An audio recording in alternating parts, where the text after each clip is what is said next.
ბათუმი ახალ სარფის საავტომობილო გზაზე საავტომობილო მოძრაობა აღდგენილია, თუმცა მოსახლეობის ნაწილი გონიოში კვლავ რჩება. მათი მოთხოვნები უცვლელია, ადგილობრივი მიწების დაკანონებას ითხოვენ. რა ხდება ამ წუთებში? ბოლო ინფორმაციას მარი ბოლქვაძე გაგვაცნობს. მარი, გისმენთ?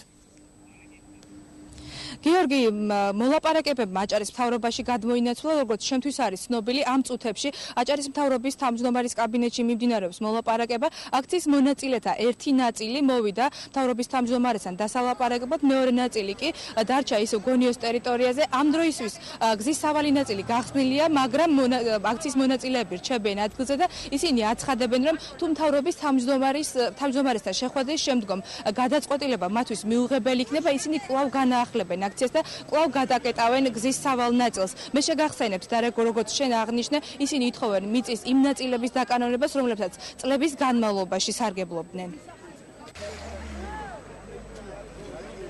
დაგვირდა შეგახვედრებთო ბატონ არშილხაბაძეს და დავილაპარაკოთო, მაგრამ რა ვიცი, მაინც არ მჯერავს მე. კიდევ ერთი ტყვილია ალბათ, მაგრამ გზას მაინც გადავკეტავთ კიდე ჩვენ. მთავრობის თავმჯდომარესთან არის სურვილი, რომ შევხვდეთ და დავილაპარაკოთ. თუ ვერ შევთანხმდით, ხელმეორედ გადავკეტავთ გზას.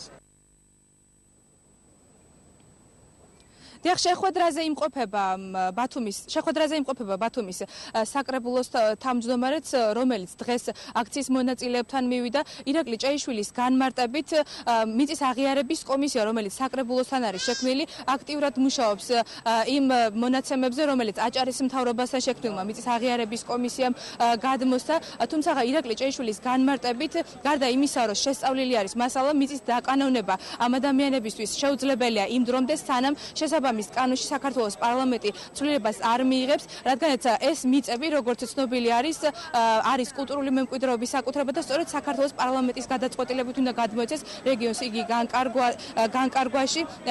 მოსახლეობა აცხადებს, რომ ეს გადაწყვეტილება სხვაგვარადაც შეიძლებოდა და სპეციალურად ჭიანურდება პროცესები.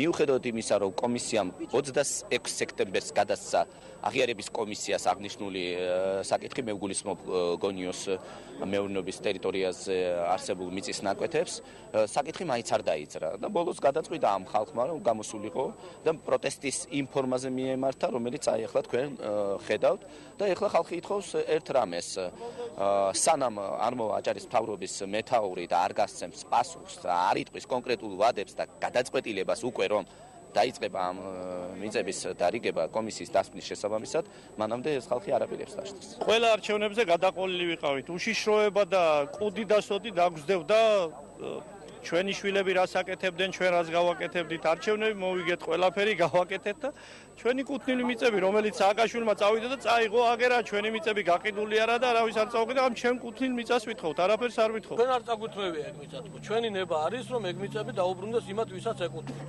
და ამას ვითხოვ და იყო დაპირება მაისის შემდეგ გავიდა 6 თვე.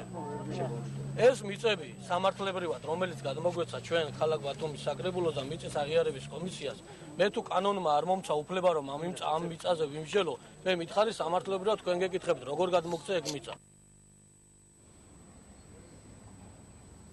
დღეს დილის 11 საათიდან იყო გადაკეტილი გონიოს ცენტრალური მაგისტრალი. სარფიდან გონიომდე და ბათუმიდან გონიომდე ტერიტორიაზე მობილიზებული იყო უპრეცედენტო რაოდენობა სამართალდამცველების, რომლებიც არეგულირებდნენ ავტომობილების გადაადგილებას ამ მიმართულებით, რადგანაც საცობები არ შექმნილიყო. ავტომობილების ნაწილი დღეს შემოვლითი გზით სარგებლობდა, სარფის ნაწილში კი შეიქმნა მცირეოდენი საცობი. მოქალაქეთა ნაწილს, რომლებიც თურქეთის მიმართულებით გადაადგილდებოდნენ, მოუწიათ ამ გადაკეტილი გზის ნაწილის ფეხით გავლა. ამ წუთებში, როგორც უკვე თქვენ გითხარით, გზის სავალი ნაწილი აღდგენილია და ავტომობილები უპრობლემოდ გადაადგილდებიან, თუმცა დაიშლებიან თუ არა, საბოლოოდ ისინი გაურკვეველია და სწორედ იმაზეა დამოკიდებული, თუ რა შედეგებით დასრულდება აჭარის მთავრობის თავმჯდომარესთან მოლაპარაკებები.